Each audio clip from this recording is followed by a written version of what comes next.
Hola de nuevo, bienvenidos a todos a este auditorio. Muchas gracias por estar aquí.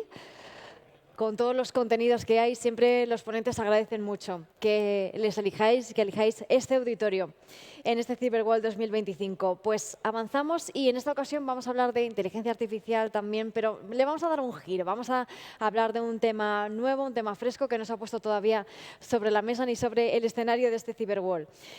Una de las principales medidas de seguridad que utilizamos todos, usuarios, empresas, instituciones, es ese binomio usuario-contraseña, ¿verdad? Lo llevamos utilizando mucho tiempo, es muy popular, es muy práctico. No es 100% seguro como nada, pero ciertamente el usuario y contraseña, sobre todo las contraseñas, sabemos que pueden ser fácilmente vulnerables. Hay que añadir siempre una segunda capa de seguridad, este segundo factor de autenticación, tercero, y muchas veces lo que se está haciendo también desde hace años es añadir ese factor biométrico, que es muy útil, es muy práctico, añade esa capa de seguridad que desde luego lo es.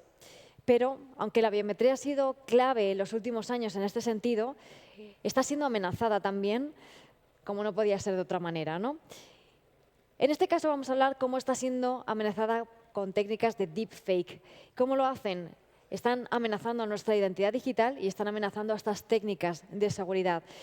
Suplantar rostros, suplantar voces, antes podía parecer más de ciencia ficción, pero ya no lo es. Lo sabemos perfectamente que hay muchas técnicas que lo utilizan y muchas estafas y ciberataques que ya se han basado en esto. ¿Cómo podemos reforzar la biometría para detectar estas manipulaciones y para evitar que ocurran? Pues vamos a ver cómo nos lo cuentan Diana Molero y Enrique García de Fujitsu, que nos traen este tema que es realmente interesante. Así que muchas gracias a los dos. Venga, les damos un aplauso para arrancar esta mañana de Cyberworld. Gracias. A vosotros.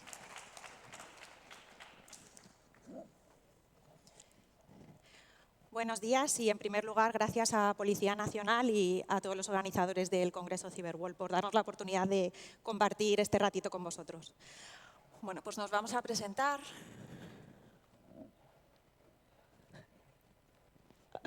A ver, ¿había problemas con el mando? Bueno, en primer lugar, mi compañero Quique García, responsable de analistas de ciberseguridad de Fujitsu, y yo soy Diana Molero, responsable del equipo de preventa de ingeniería de ciberseguridad. Bueno, pues la temática del Congreso, todos sabemos, es la identidad, ¿no? Para ponernos en contexto, vamos a empezar hablando precisamente de uno de los principales riesgos a día de hoy que con toda la inteligencia artificial está suponiendo para el tema de la identidad, como son los deepfakes. Para continuar, nos gustaría contaros pues, cómo desde Fujitsu podemos ayudaros precisamente a abordar sistemas de autenticación por biometría que sean seguros para luchar pues, con este tipo de problemática y riesgos como suponen los deepfakes. Y por último, bueno, pues ahondaremos en casos de uso prácticos que nos contará Quique en proyectos en los que estamos trabajando y en los que estamos detectando bueno, pues, y poniendo a prueba sistemas biométricos. No sé si todos estáis familiarizados con el concepto de deepfake.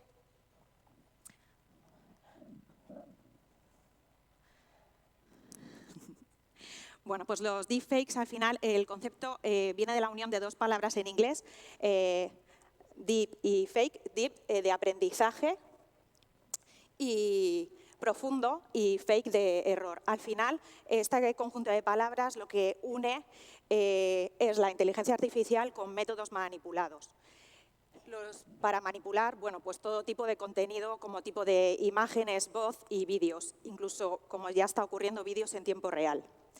Una de las mayores problemáticas a las que nos estamos enfrentando con los deepfakes bueno, pues es el uso y tan democratizado de todo tipo de herramientas. Son muy accesibles por cualquier tipo de usuario. ¿Esto qué hace? Bueno, pues que al final el riesgo aumente. Aquí simplemente hemos mostrado algunos tipos de herramientas que podemos utilizar para generar estos tipos de deepfakes. Ya no hace falta tener profundos conocimientos técnicos para realizar esta suplantación, estos cambios en las imágenes, voz o incluso en los audios. Esto ha aumentado el riesgo no solo para la identidad, sino también influye de forma muy directa en la desinformación. Y también en fraudes a nivel de de eventos políticos, fraudes en campañas electorales, como veremos. Es tal el riesgo, ¿no?, que suponen y las amenazas este tipo de los deepfakes, ¿no?, que afectan a la desinformación de tal manera que el Foro Económico Internacional, en su análisis de riesgos anual, pues ha publicado en su informe, ya el año pasado y este año de nuevo, como la desinformación afectada por los deepfakes como el número 1 de los riesgos a nivel mundial. Es relevante este hecho porque, como veis, no se trata solo de un análisis de riesgos en el que se contemplan riesgos tecnológicos, sino que lo compara también con riesgos de ámbito climático, geopolítico, con la situación tan tensa a nivel que tenemos ahora, o las lluvias, o de repente el calor que nos ha venido, ¿no?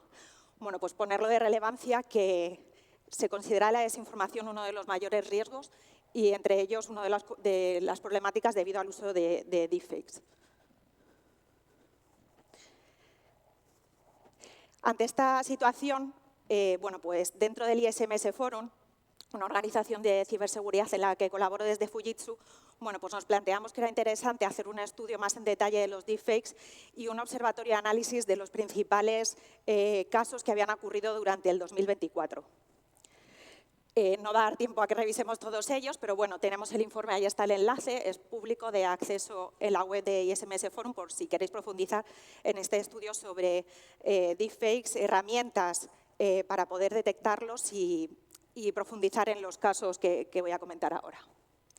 Son casos, bueno, que utilizan técnicas desde audio, vídeo, solo imagen, combinación de todos ellos, ¿vale? Los hemos clasificado por los diferentes tipos de riesgos que suponen.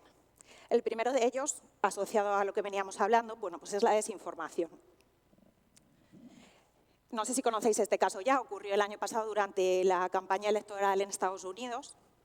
Bueno, pues aquí lo que pasó es que se suplantó la voz de Joe Biden haciendo llamadas automáticas a los ciudadanos para que no votasen y no participasen en el proceso demócrata. ¿Por qué lo hemos elegido y nos pareció muy relevante? Bueno, pues porque con solo unos pocos minutos de un audio y utilización de llamadas con identificación falsa, pues se puede cometer un fraude electoral de estas características. Es destacable, y a mí personalmente me hizo mucha gracia cuando estábamos analizando el caso, que había costado solo $1 el poder hacer esta clonación de voz y unos pocos minutos.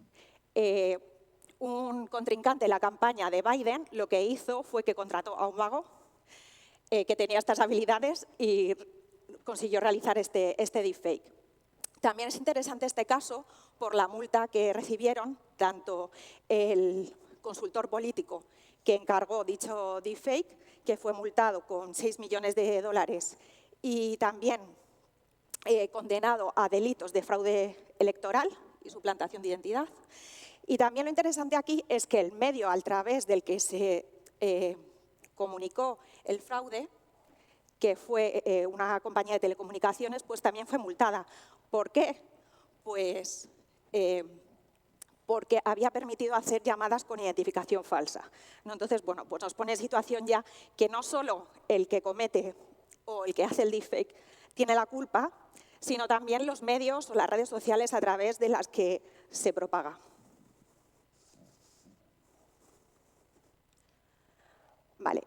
Otro de los riesgos muy relevante es el fraude financiero. El primero de ellos que vemos aquí ya se ha comentado en alguna de las sesiones o charlas, al menos de las que estuvimos ayer, y más que nada es por su relevancia, por el alto importe del volumen de la estafa. Fueron 20 millones de libras, 25 millones de dólares aproximadamente, y fue una estafa especialmente relevante porque lo que ha pasado es que se ha transmitido o se ha cometido a través de videollamada en tiempo real utilizando a varias personas de forma simultánea. Entonces, bueno, a lo mejor identificar a una persona en una videollamada que es falsa, pues todavía podemos tener la habilidad, pero imaginaros una videollamada con personas que supuestamente conocéis de vuestra confianza y que suplanten a varias personas a la vez. Yo personalmente creo que hubiese caído también. ¿Qué pasó aquí? Bueno, Pues nada, que primero fue un ataque totalmente dirigido a esta empresa, porque primero se trató mediante intentos de phishing a través de correo electrónico, pero por suerte no cayó. Pero luego ya con la videollamada en tiempo real, pues no hubo manera. ¿Vale? Es una de las grandes firmas, no sé si sabéis, en la ópera de Sydney, pues participó esta empresa británica. Y bueno, Elon Musk, que está tan de moda, ¿no? Pues también al final se ha visto afectado por este tema de los deepfakes. El año pasado sufrió no solo uno, sino varias campañas asociadas a temas de criptomonedas. Lo que pasó en este caso es que también en plataformas verificadas a través de YouTube y de TikTok, bueno, pues se hacían campañas para intentar hacer a los usuarios que comprasen e invirtiesen en criptomonedas. Bueno, por suerte Elon Musk, con todo lo que tiene, bueno, pues ha participado y ha colaborado en detectar y parar este tipo de campañas y ha comunicado a través de su red social y ha puesto medios en TikTok para hacerlo, en su red social, perdón, en X, para hacer una plataforma más segura, ¿no? Y concienciar a todos de que las imágenes y que no todo el contenido pues es real. Y ahora ya vamos a un caso más terrenal, que podría estar en nuestro día a día, que nos podría pasar también a cualquiera de nosotros o a uno de nuestros familiares. En este caso ha sido en Estados Unidos, pero bueno, podría darse aquí perfectamente. Se trata de un caso en un instituto en Maryland, en Estados Unidos, donde en una población con un ambiente y una sensibilidad especial por el contenido racista y antisemita, bueno, pues lo que pasó es que un profesor al que iban a despedir de un instituto, pues hizo una suplantación, una clonación de voz del director del instituto, en el que había conseguido grabar unos minutos de una charla interna que habían tenido con jerga propia de la escuela, y a ese contenido le había añadido comentarios racistas y antisemitas.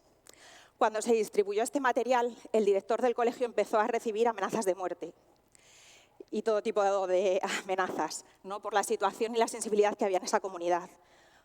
Bueno, pues a pesar de que bueno, pues la policía consiguió descubrir, investigar de dónde venía la clonación de voz, ya ese daño moral, ese daño reputacional que se había creado en la comunidad, esa sensibilidad, bueno, pues no logró superarse, y lo que pasó es que pues el profesor se tuvo que cambiar de colegio y seguir aguantando todo tipo de situaciones no deseadas.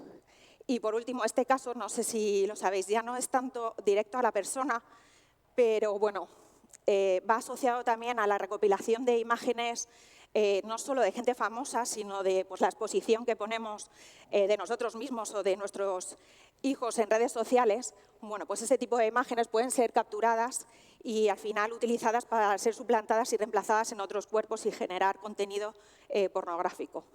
Entonces, bueno, muy relevante también porque han detenido a personas involucradas, a delincuentes de diferentes países, hasta 25 detenidos, perdón, y había también personas de España. Bueno, pues dentro de este análisis de caso de uso, las principales conclusiones que tenemos, una de ellas obviamente asociada a la desinformación, es que lo que va a pasar es que toda esta temática, el saber si nos estamos exponiendo a situaciones, imágenes reales, vídeos o no, pues va a suponer y generar una desconfianza en la población a la hora de consumir la información. La vamos a mirar con otros ojos y consumirla de otra manera. Por otro lado, los deepfakes obviamente son una herramienta para cometer fraudes, pero también pueden ser muy útiles en temas de entretenimiento si lo utilizamos de forma ética. Entonces, al final también tenemos que concienciar sobre el uso de la inteligencia artificial y estas herramientas porque nos ayudan a todos, pero de una forma ética. Y por último, destacar también que la regulación nos debe acompañar a controlar todo este tipo de contenido generado por IA. Y también, sobre todo, soluciones para la detección de deepfakes en tiempo real. Es necesario que las compañías pisen el acelerador para poder buscar soluciones y tener mejores detecciones. Bueno, pues desde Fujitsu os queremos también compartir cómo estamos intentando ayudar a las empresas para utilizar sistemas de identificación del usuario de forma biométrica de forma segura. Nos basamos en 3 ámbitos. El primero de ellos es la identificación biométrica y lo que podemos hacer es ayudar a nuestros clientes a hacer una consultoría de identidad para analizar cuál es su caso de uso concreto, qué motor biométrico es el que mejor se corresponde. Podemos trabajar en casos como prevención de fraudes, proyectos de onboarding digital. Probablemente lo hayáis usado ya en alguno de los bancos más relevantes aquí en España, el uso de múltiple factor de autenticación. No sé si sabéis, pero el analista Gartner ha indicado que el uso de la biometría, precisamente por temas de deepfake, ya tampoco va a ser suficiente en los próximos años. Tendremos que utilizar varios factores de autenticación, incluida la biometría como uno de ellos. Y luego también muy usado en controles de acceso, como contará después mi compañero Quique. El segundo ámbito en el que podemos prestar servicios son auditorías para verificar que los motores están funcionando bien, que no tienen vulnerabilidades. Y para ello cubrimos 2 aspectos. Por un lado, el cumplimiento normativo, alineado a cumplir con normas propias de seguridad. Muy importante tener controlados dónde están los datos biométricos que damos a las aplicaciones, qué se hacen con ellos, dónde se almacenan, con normativas como RGPD o la ISO 27001. Y luego también normativas de certificación asociadas totalmente a ámbito de la biometría, como es la ISO 30107, que profundizaremos también más adelante, asociada a certificar y validar pruebas de biometría. Hay diferentes niveles, pues si solo puede suplantar un motor biométrico desde el punto de vista facial o con una foto, quiero decir, o ya también pues, con temas de deepfake o con máscaras más reales en 3D. Y las más interesantes desde mi punto de vista también, bueno, pues las auditorías técnicas que nos permiten verificar y validar pues, la robustez y hacer test ofensivos sobre los motores biométricos. Que os contaremos ahora, pruebas que hemos realizado realmente interesantes, ¿no? Y descubrir las vulnerabilidades a las que estamos expuestos con estos motores biométricos. Y para terminar, también nos gustaría contaros el tercer ámbito. Bueno, Fujitsu ha sido pionero en el desarrollo de un motor biométrico, ya en el año 2017, por lo menos, tiene unos cuantos años, asociado a la detección, a la identificación del usuario por el patrón venoso de las venas de la mano. Aquí lo vemos. Se identifica el flujo sanguíneo real, por lo que si ponemos una mano de plástico o le cortamos la mano a alguien, pues no va a funcionar, ¿no? Tiene que ser una persona con su flujo sanguíneo el que pasa la identificación. Destacar uno de los proyectos humanitarios más bonitos que se han desarrollado con esta tecnología biométrica es una ONG en India que lo utilizó para registrar a los niños de la calle. Y nada, nos sentimos especialmente orgullosos, ¿no? También de participar no solo en proyectos de identificación más corporativos, sino también en este tipo de iniciativas. Y bueno, vamos a continuar con los casos de uso prácticos. A ver, Quique, te dejo el mando, a ver si a ti te va mejor. Es que no funciona, te estaba pasando yo. Vale, ahora, gracias Diana por darme el paso y yo os voy a hablar de los casos de uso reales en los que ha estado trabajando Fujitsu. Tanto, bueno, desde una perspectiva... Si puedes pasar. Es que no funciona el mando. Tanto desde una perspectiva ofensiva como defensiva y envolviendo todo el entorno de ciberseguridad de estos sistemas biométricos. Primero hay que responder a la pregunta de ¿por qué biometría? Es decir, nos encontramos y utilizamos diariamente diversos factores de autenticación, entre los cuales tenemos una contraseña, es decir, algo que conocemos, lo cual se filtran todos los días y se pueden olvidar. También tenemos los factores de algo que tenemos, por ejemplo, un móvil, una tarjeta SIM, el cual, bueno, como podéis saber, estos se pueden suplantar, incluso te pueden robar el móvil y tener acceso, como ya decían mis compañeros antes, a una gama enorme de información y de accesos. Y tenemos, por esta parte, algo que nos caracteriza por el entorno. Es decir, si tú realizas una transferencia desde Tailandia, seguramente el banco la bloquee porque detecta que no te estás moviendo dentro de un entorno natural. Que la ubicación, por ejemplo, sería Ávila. Por otra parte, tenemos el comportamental, es decir, algo que sueles hacer, pero, sin embargo, esto hay un poco de... de tierra al utilizar este tipo de autenticación porque es muy variable y no siempre estamos realizando los mismos patrones de comportamiento, por lo que sirve un poco más para identificar que somos una persona y no un bot, y no tanto para identificarnos como esa persona en concreto. Y luego, por último, tenemos el factor biométrico, algo que inherentemente somos, que entre comillas, como ya veremos en adelante, es algo único e intransferible, pero se puede romper. Entonces, desde Fujitsu abogamos también por la inclusión de varios factores de autenticación, porque, como ha dicho Diana antes, un único factor no es suficiente. Ahora lo vamos a demostrar. Vale, de los casos de uso voy a hablar un poco de cómo funciona el Fujitsu PAM Secure. A través de la biometría venosa, os voy a contar desde la perspectiva ofensiva, es decir, desde la perspectiva del pen testing, cómo rompemos un sistema de reconocimiento de voz a través de modelos de inteligencia artificial. Y por último, os contaré cómo desde la perspectiva defensiva podemos desarrollar un sistema de biometría facial que sea menos vulnerable a casos de deepfakes. Aquí en el vídeo podéis ver cómo funciona un poco este Fujitsu Palm Secure, que bueno, detecta de forma, bueno, a mí me parece súper curioso, cómo la hemoglobina activa de la sangre fluye a través de los torrentes sanguíneos, lo que impide directamente la suplantación. Es decir, es un método totalmente invulnerable por este sentido. Dentro de los casos de uso está el control de acceso, sobre todo en zonas o en sistemas donde esa higiene es primordial, por ejemplo, un hospital, un laboratorio farmacéutico, y como curiosidad decir que está implementado en el centro de operaciones de Fujitsu. También tiene sus usos dentro del control de horario y fichaje, ya que impide el fraude laboral. Y por último, por ejemplo, mi compañera Diana lo tiene, el acceso a sistemas informáticos. Se embede a los sistemas y a una laptop, por ejemplo, como si fuera un detector de huellas, pero en este caso no tiene ese componente intrusivo de tener que tocar el sensor. Vale. Ya hemos visto, a través de los ejemplos que nos ha puesto Diana, cómo estos modelos de inteligencia artificial, de clonación de bots, se han vuelto una herramienta de ataque recurrente, es decir, que se utiliza tanto para vulnerar sistemas como para engañar a las personas a través de phishing muy específico. Desde Fujitsu se han realizado varias auditorías sobre entidades financieras que utilizaban un sistema de reconocimiento de voz para permitir al usuario realizar cosas como transferencias y operaciones normales dentro del banco.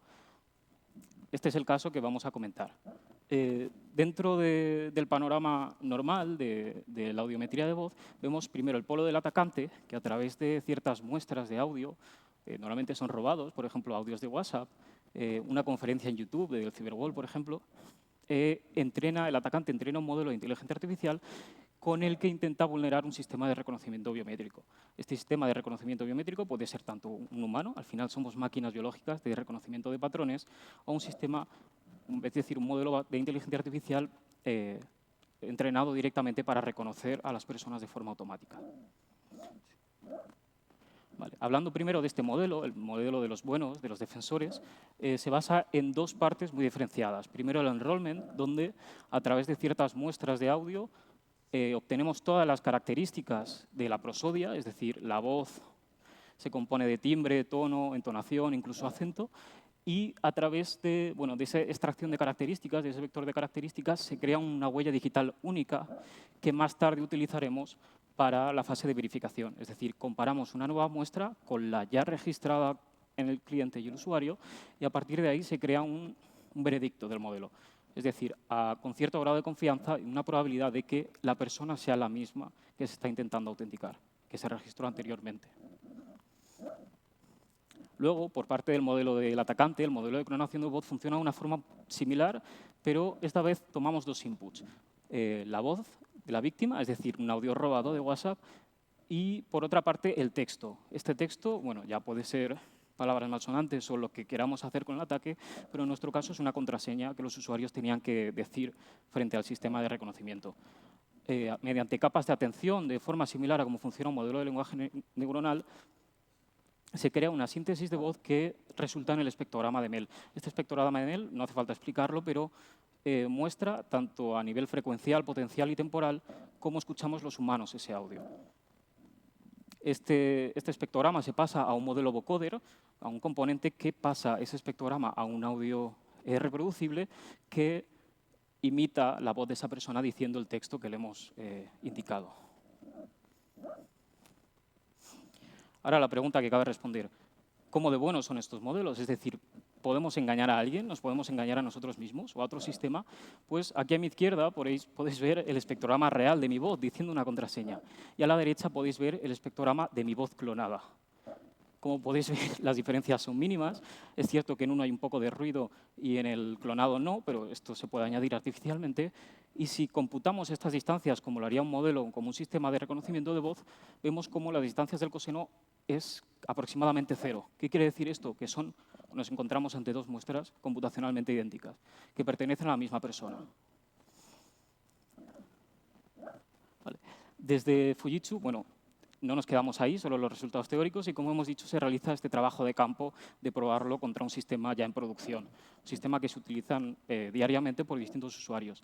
Las herramientas para romper este sistema y para suplantar la identidad de los clientes son un altavoz, una gama muy baja, de 30 a 40 euros, que cualquier persona se puede permitir, los audios de WhatsApp o muestras de la víctima, que estos son normalmente gratis y de público acceso, y por otro lado los modelos de inteligencia artificial. Tenemos modelos tanto open source, en Hugging Face tenéis una inmensidad de modelos que con un poquito de maña podéis implementar en vuestro propio ordenador, es decir, no son modelos computacionalmente muy costosos, y luego opciones de pago como Eleven Labs, que con una suscripción podéis duplicar y clonar todas las voces que queráis. Hablando un poco de los resultados, vemos cómo a nivel de enrollment el modelo es incapaz de detectar si una persona es real o es una clonación. Es decir, en más del 78% de los casos nuestra clonación de bot se pudo registrar en el sistema. Y luego, a nivel de autenticación, aquí cabe mencionar que bueno, el cliente y un usuario real, una persona, se registra la voz, tiene la cuenta del banco, hace las operaciones de forma normal y nosotros suplantamos la voz de ese usuario. Pues en esta suplantación de voz de ese usuario y al intentar realizar una transferencia, tenemos una tasa de éxito mayor al 55%. ¿Qué quiere decir? Que el modelo es incapaz, en más de la mitad de las veces, de distinguir una voz real de una voz clonada. Otros resultados interesantes que podemos ver es que bueno, el número de transferencias por cliente medio es de 6, es decir, no estamos ante un fenómeno aislado, es decir, es algo recurrente que se puede volver a utilizar, y se consiguió suplantar con éxito la identidad del 71% de las víctimas con las que probamos. Algo más a mencionar es que a mayor calidad y mayor cantidad de audio que teníamos de las víctimas, menos intentos hacían falta para que esa transferencia fuera exitosa. ¿Qué quiere decir esto? Que las personas con gran exposición a Internet, por ejemplo, influencers, son mucho más vulnerables. Nos encontramos ante un ataque quirúrgico, no masivo. ¿Qué quiere decir esto? Que estamos ante un ataque dirigido que difícilmente puede llevar a un fraude a gran escala. Sin embargo, es de verdad que es una suplantación de identidad creíble, tanto para personas como máquinas. Nos encontramos ante un compromiso tanto de la identidad como del acceso a diversos sistemas. Y, bueno, conforma principalmente un daño reputacional y una pérdida de confianza total tanto hacia los sistemas como a la organización como a los métodos de autenticación biométrica. Aquí cabe mencionar, antes de que se alarme nadie, que bueno, se realizó en un entorno controlado, es decir, no se realizó ningún delito, y aparte que en los casos reales, si revisando un poco las operaciones de este banco, no se dio ningún fraude real utilizando las técnicas de clonación de voz. ¿Por qué es esto? Porque el banco implementaba más sistemas de seguridad que solo la biometría. Es decir, era un sistema conjunto donde hace falta un MFA, la tarjeta del banco, el DNI de la persona, etc. Antes de hablar de cómo desarrollamos un sistema biométrico facial que pueda no ser vulnerable a los ataques, debemos conocer los propios ataques.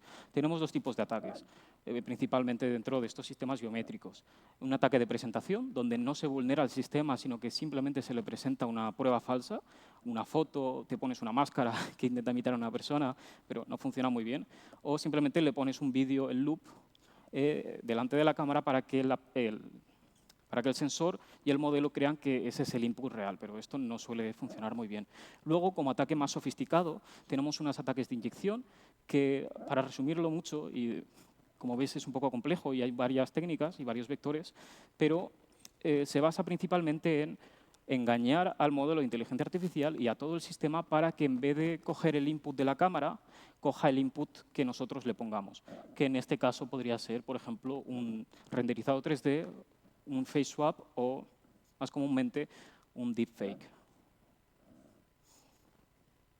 Uno de los principales proyectos en los que Fujitsu fue pionero en la implementación de estos sistemas biométricos fue los propios cajeros ATM. El enrollment se realizaba de forma presencial, es decir, monitorizado por un operario del banco, y todas las autenticaciones se realizaban en cajeros de interior, donde se controlaba más o menos tanto las condiciones de iluminación como las evidencias en caso de que se diera este fraude. El flujo lo podéis ver ahí, es un flujo bastante sencillito. Se le otorgaba al usuario la posibilidad de autenticarse con biometría y cuando se autenticaba con esta biometría, con su rostro, también se le hacía una prueba de vida. ¿Qué son estas pruebas de vida? Entendemos una prueba de vida como una pequeña evidencia de que estamos autenticando y ante los sensores nos encontramos a una persona real. Estas pruebas de vida pueden ser activas, las cuales estoy seguro de que alguno de vosotros ya ha realizado en un banco online, que piden al usuario que realice ciertas acciones de forma aleatoria y si es capaz de realizar estas acciones significa que el usuario es una persona que puede entender esas acciones y no es un vídeo grabado. Luego, por otra parte, tenemos los modelos pasivos de pruebas de vida. Estos modelos, a través de cierto análisis de la imagen, de la simetría facial, de las microexpresiones, son capaces de sacar e interpretar realmente que estamos ante una persona normal, artefactos que quizás no sean posibles de ver a simple vista. Sin embargo, no nos quedamos ahí y como tenemos el control de la máquina donde se realizan estas pruebas, también se pueden añadir varios sensores. Dentro de los sensores disponibles, no nos quedamos solo en una imagen 2D, como daría una cámara del móvil, sino podemos incorporar cámaras termográficas, que estas ofrecen un mapa de calor totalmente inconfundible, es decir, que es muy difícil suplantable, de la víctima, el cual, aunque presenta cierta variabilidad, permite la autenticación. Luego, por otro lado, tenemos estos sensores que crean una imagen 3D, una imagen de profundidad, donde tenemos el time of flight, que funciona de forma similar a un radar, es decir, mide la distancia entre la reflexión de la luz, y a partir de eso se crea este mapa topográfico. Y luego tenemos los métodos infrarrojos, infrared mediante dot projection, proyección de puntos, que como podéis ver en la imagen, proyectan sobre el propio rostro, valga la redundancia, puntos infrarrojos invisibles, pero que el sensor es capaz de verlos y a través de la deformación de estos puntos crea un mapa topográfico del rostro que esta vez es inconfundible. Como curiosidad, decir que muchos estaréis utilizando este sistema de proyección de puntos porque es uno de los métodos que los iPhone utilizan para el reconocimiento facial en el Face ID. Otro proyecto en el que estuvo involucrado Fujitsu fue para aliviar un poco los trámites de ciertas entidades identificadoras que requerían la presencialidad del cliente. Mediante este flujo biométrico se permitía a los clientes realizar esos certificados o todos esos trámites y procedimientos desde casa de forma segura. Primero, la primera parte era identificar los datos del DNI, es decir, a través de una foto obtenemos tanto la información personal como la firma y la foto propia del DNI, es decir, su rostro, por delante y por detrás, y se validaban estos datos internamente. Estos datos también pueden validarse a través del portal de intercambio de datos que ofrece algunas administraciones públicas. Luego se procedía a la prueba biométrica facial que hemos comentado un poco antes. El usuario ya está enrolado, sabemos sus características, el usuario se toma un selfie o un vídeo de la cara y realiza esta prueba de vida que también hemos comentado anteriormente. El problema aquí es que hemos perdido el total control tanto del hardware como del software del usuario que está haciendo este procedimiento biométrico. Es decir, al contrario que los cajeros, aquí tenemos que establecer controles y requisitos para que el usuario pueda hacer la prueba de forma segura. Primero, se establece un requisito de sistema operativo, navegador. Por ejemplo, queremos que solo la prueba se realice a través de teléfonos móviles y la última versión de Chrome. Y también se especifican requisitos mínimos a nivel de calidad de cámara y calidad del entorno donde se están realizando, para evitar el sesgo de los modelos.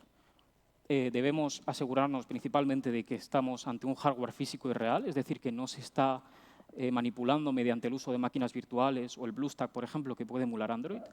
Y también debemos asegurarnos de que no haya inputs anómalos en el vídeo. Estos inputs anómalos nos referimos a la inyección de vídeo de la que hemos hablado antes. Es decir, que la cámara real del móvil es la que está grabando. Esto se realiza a través de esos modelos de detección de anomalía dentro de los metadatos del vídeo. También se puede realizar con marcas de agua, etc. Una cosa, antes de terminar con el proyecto, que ya es el único, es que hay ciertas formas de autenticación que no son obvias, pero una forma más de asegurarnos de que estamos ante un teléfono móvil es a través de los sensores giroscópicos que presentan casi todos los dispositivos actuales. A través del análisis de ese pequeño movimiento que se realiza de forma involuntaria, podemos saber que realmente estamos ante un teléfono móvil y no una emulación. Y luego, por último, daros unos pocos consejos desde la perspectiva del usuario. Luego Diana os dará unos consejos desde la perspectiva organizacional. Y el primero es, no regaléis vuestros datos biométricos. Muchas aplicaciones de la Play Store, aunque estén en la Play Store y salga como que están validadas, contienen malware o esos datos no se tramitan de forma correcta según la ley de la Unión Europea. El segundo consejo que os voy a dar es que, en caso de dudar, en una videollamada, por ejemplo, en el caso que estéis realizando una entrevista de trabajo y estéis dudando si es una estafa o no, podéis realizar estas pruebas de vida vosotros mismos. ¿Qué son estas pruebas de vida? Pues lo que hemos comentado antes. La más sencilla y la que más me gusta a mí es pedir a la otra persona que se pase la mano por encima del rostro y así veamos si se está aplicando un filtro facial a través de técnicas de deepfake. Y lo último es que siempre desconfiéis.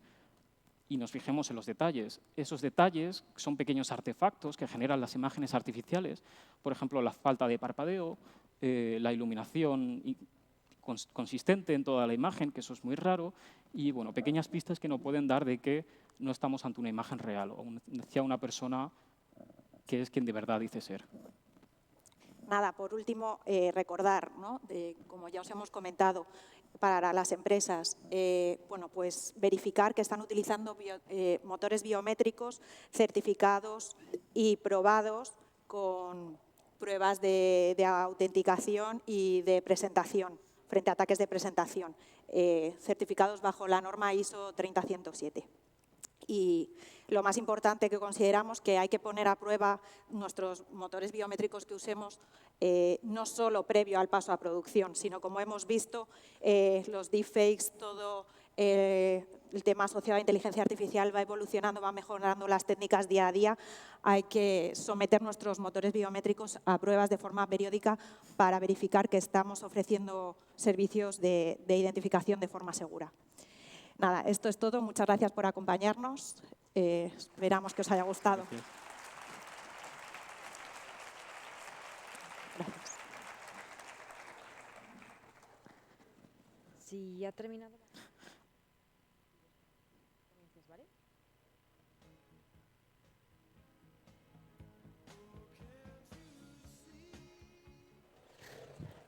Genial. Muchísimas gracias a los dos. A tiempo, digo, que nos hicieran una foto ahí. ¿Una foto? Sí. Hombre, claro. Vale, que Todas no las- necesitaba tiempo, pero como ha salido ya, digo. Sí. Vale. ¿Queréis haceros una foto aquí? Sí, que baja la compañera, creo. Aprovechad. Este es vuestro momento, por supuesto. Bueno, muchísimas gracias a todos por haber estado aquí en este auditorio escuchando esta maravillosa ponencia que nos han ofrecido de nuevo en este Cyberworld 2025. Vale, vamos a continuar. La siguiente ponencia está prevista a las 13:40, así que un poquito antes vamos a comenzar.